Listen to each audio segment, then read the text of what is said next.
چاہتا ہوں، اس کے لیے میں نے اس شاعری کو اپنا ذریعہ بنایا ہے۔ اس میں سے بھی جو میں نے آپ کو 30 سال گنوائے ہیں، 8 سے لے کر اور 38 تک، 1908 سے 1938، آخری 8 سال بہت اہم ہے، بہت اہم ہے، بہت اہم، 37 تا 38۔ اس میں جو ان کے کارنامے ہیں، ان میں سب سے بڑا کارنامہ نوٹ کر لیجئے، مسلم لیگ کی تحریک میں احیاء اسلام کا انجیکشن لگانا۔ مسلم لیگ 1906 میں قائم ہوئی ڈھاکہ میں، اس میں نہ شامل تھے محمد علی جناح، میں ان کا نام اس لیے لے رہا ہوں، قائد اعظم نہیں کہہ رہا، اس وقت وہ قائد اعظم نہیں تھے، نہ علامہ اقبال تو تھے ہی نہیں، وہ یورپ میں تھے، لیکن یہ کہ مسٹر جناح موجود تھے ہندوستان میں، لیکن وہ کانگریس کے رکن تھے، دادا بھائی نوروجی کے سیکرٹری تھے، مسلم لیگ میں نہیں آئے۔ بڑی مشکل سے کہنے سننے سے مولانا محمد علی جوہر کے وہ مسلم لیگ میں آئے، لیکن پھر بھی اپنی ڈوئل ممبرشپ برقرار رکھی، کانگریس کی بھی اور مسلم لیگ کی بھی، اور سر توڑ کوشش کی ہے۔ اس وقت تک یوں سمجھیے کہ جو 24 برس ہیں، 6 سے لے کے 30 تک، مسلم لیگ کی حیثیت جو ہے، نمبر ایک تو یہ کوئی عوامی جماعت تھی ہی نہیں۔ اگر موقع ملا تو میں قائد اعظم کا بھی ایک قول اس میں نقل کروں گا، یہ ایک بس ادارہ سا تھا، کچھ بڑے ایلیٹ مسلمانوں کے، کچھ نوابزادے، کچھ جاگیردار، کچھ اور اسی اعتبار سے نمایاں لوگوں کا بس ایک انجمن تھی، اور اس کی کوشش ساری صرف یہ تھی کہ کوئی ایسا فارمولہ طے ہو جائے ہندوؤں اور مسلمانوں کے مابین کہ اگر ہندوستان ایک وحدت کی حیثیت سے آزاد ہو اور یہاں پر جدید دور کے مطابق جو ہے ون مین ون ووٹ کے حوالے سے حکومتیں بننی شروع ہوں، تو ایسا نہ ہو کہ مسلم اقلیت جو ہے وہ ہندوؤں کی اکثریت کے تلے پس کر رہ جائے۔ ان کا تشخص برقرار رہنا چاہیے، ان کی حقوق برقرار رہنے چاہیے، ان کی کوئی ضمانت ہونی چاہیے، بلکہ اندیشہ یہ تھا کہ وہ ہندو اپنی 800 سالہ غلامی کا انتقام لیں گے ہم سے، یہ خوف بھی تھا۔ اس کو میں نیگیٹو ایلیمنٹ کہتا ہوں، یہ تحریک مسلم لیگ کا نیگیٹو ایسپیکٹ تھا، لیکن اور اس میں جان لیجئے کہ سب سے بڑا رول پلے کر رہا تھا محمد علی جناح، جسے کہا گیا تھا اتحاد کا سفیر، اور یہ ہندو ہیں دینے والے ان کو یہ خطاب۔ سر توڑ کوشش کی ہے، آخر مایوس ہو گیا، اس نے سیاست سے کنارہ کشی اختیار کی، انگلستان جا کر کوٹھی خریدی، لیگل پریکٹس شروع کر دی، اور وہاں بیٹھ۔ ان کے اس عرصے میں 37 میں خطبہ الہ آباد دیا علامہ اقبال نے۔ یہ خطبہ ہے میرے نزدیک ٹرننگ پوائنٹ، کہ اس سے پہلے اگرچہ علامہ اقبال اپنی شاعری میں اسلام کے دوبارہ زندہ ہونے کی نوید سنا چکے تھے اور خبر دے رہے تھے کہ کتاب ملت بیضا کی پھر شیرازہ بندی ہے، اشاق ہاشمی کرنے کو ہے پھر برگ و بر پیدا، سبق پھر پڑھ صداقت کا، شجاعت کا، عدالت کا، لیا جائے گا تو اس سے کام دنیا کی امامت کا، اور نکل کے صحرا سے جس نے روما کی سلطنت کو الٹ دیا تھا، سنا ہی میں قدسیوں سے میں نے کہ شیر پھر ہوشیار ہوگا، وغیرہ وغیرہ۔ تو ایک سور تو اقبال پھونک چکا تھا۔ جو بھی تعلیم یافتہ لوگ تھے ہندوستان میں مسلمان، خاص طور پر شمالی ہند میں زیادہ، لیکن حیدرآباد دکن میں بھی بہت ہی اس کا گہرا اثر تھا، لیکن یہاں آ کر اب مسلم لیگ کے صدر کی حیثیت سے انہوں نے انجیکشن لگایا۔ وہ انجیکشن کیا تھا؟ نمبر ایک، مسلمان ایک علیحدہ قوم ہیں، قومیت کی کسی بھی تعریف پر پورے اترتے، یہ ان کا فلسفیانہ حصہ ہے اس خطبے کا۔ لیکن جس چیز کو میں کہہ رہا ہوں ٹرننگ پوائنٹ، انہوں نے کہا یہ ڈیسٹنی ہے، یہ تقدیر مبرم ہے کہ ہندوستان کے شمال مغرب میں ایک مسلم ریاست قائم ہوگی۔ It was not a proposal, it was a prophecy, destiny. Number ایک۔ نمبر دو، اور اگر ایسا ہو گیا تو ہمیں موقع مل جائے گا کہ اسلام کے تابناک چہرے پر جو بدنما داغ اور دھبے آ گئے تھے عرب ملوکیت کے دور میں، لفظ کیا ہے؟ عرب امپیریلزم، یہ بنو امیہ کا دور، یہ بنو عباس کا دور، پھر ترکان عثمانی کے دور، یہ بادشاہتیں تھیں، اس میں خلافت کا تو سوال نہیں، نام خلافت کا رہا، خلفائے بنو امیہ اور خلفائے بنی عباس اور خلفائے بنو عثمان وغیرہ، آل عثمان. اب اس دور میں جو نقشہ اسلام کا آیا ہے دنیا کے سامنے، وہ ظاہر بہت بدنما ہے، بہت داغدار ہے. اگر ہمیں آزاد ایک مسلمان ریاست مل جاتی ہے، ہمیں موقع مل جائے گا کہ ان بدنما داغوں اور دھبوں کو ہٹا کر دھو کر صحیح اسلام کا ایک نقشہ پوری دنیا کے سامنے پیش کریں. یہ ہے پازیٹیو انجیکشن.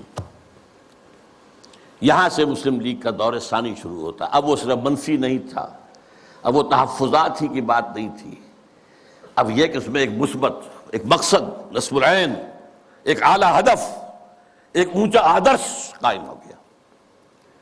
اس زمانے میں اسم اکرام صاحب جو ہیں، جن کی مشہور کتابیں ہیں روض کوثر، موج کوثر، آب کوثر، بہت ہی بڑے پڑھے لکھے آدمی تھے.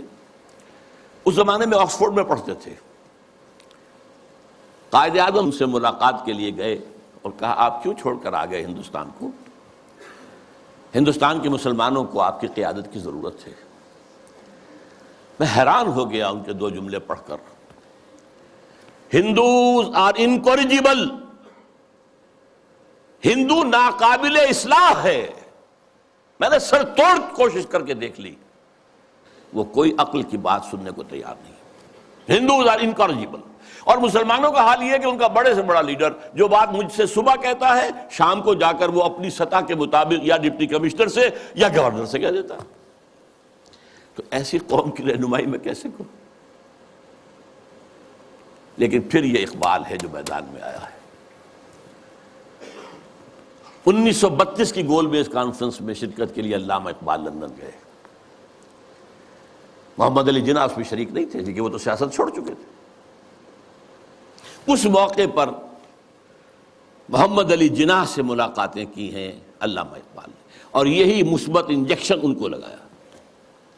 تو وہی انجیکشن جو ہے اقبال نے مسلم لیگ میں بحیثیت مسلم لیگ 1930 میں لگایا اور محمد علی جناح کے جسم میں 1932 میں لگایا. اور اس نے جناح کی قلب ماہیت کر دی، جناح کو بدل کر رکھ دیا. اور میں اسے کہا کرتا ہوں کہ جیسے مولانا روم کہتے ہیں، مولوی ہرگز نہ شد مولائے روم، تا غلام شمس تبریز نہ شد. شمس تبریز کی ملاقات سے پہلے میں مولوی تھا. مولوی، مجھے جو مولائے روم بننے کی سعادت حاصل ہو گئی ہے، یہ تو شمس تبریز کی صحبت. مولوی ہرگز نہ شد مولائے روم، تا غلام شمس تبریز نہ شد. اسی طرح محمد علی جناح کبھی قائد اعظم نہیں بن سکتا تھا اگر اقبال نے اس کے اندر یہ انجیکشن نہ لگایا ہوتا. میں اس کے ثبوت کے لیے چاہتا ہوں ذرا یہ ایک میں کوٹیشن دے رہا ہوں. 21 اپریل 1932 کو جب علامہ کا انتقال ہوا ہے تو اس وقت جو ہے ایک بہت بڑی پبلک جلسہ جو ہے ہو رہا تھا کلکتہ میں.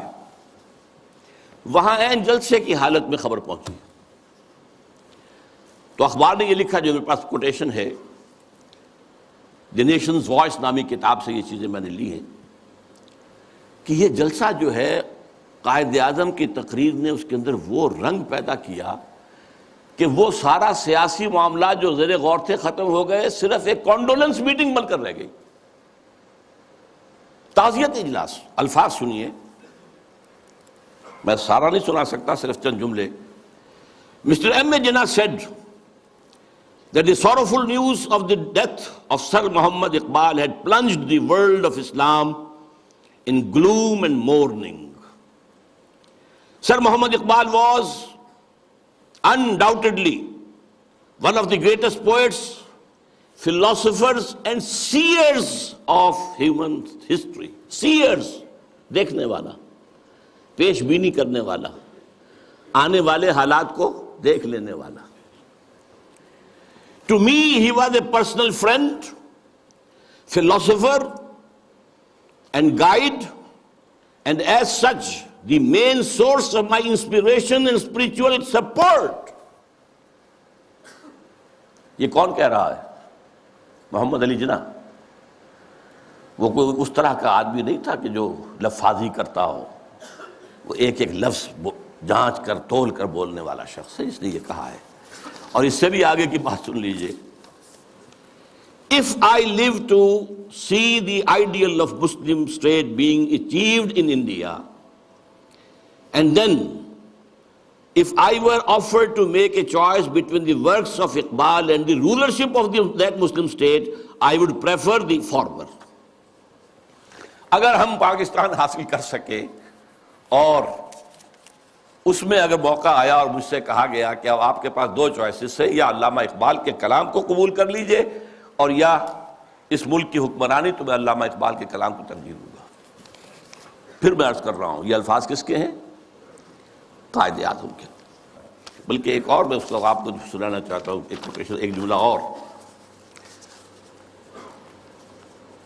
In April 1936, I thought transforming the Muslim League, which was then only an academical institution, into a parliament of the Muslims of India. From that time to the end of his life, he, yani Iqbal, continued, he continued, Qaid Azam ne kaha, he continued, Iqbal stood as a rock by him. He was not only a great poet who had a permanent place in the history of the world's best literature, but he was also a very dynamic personality.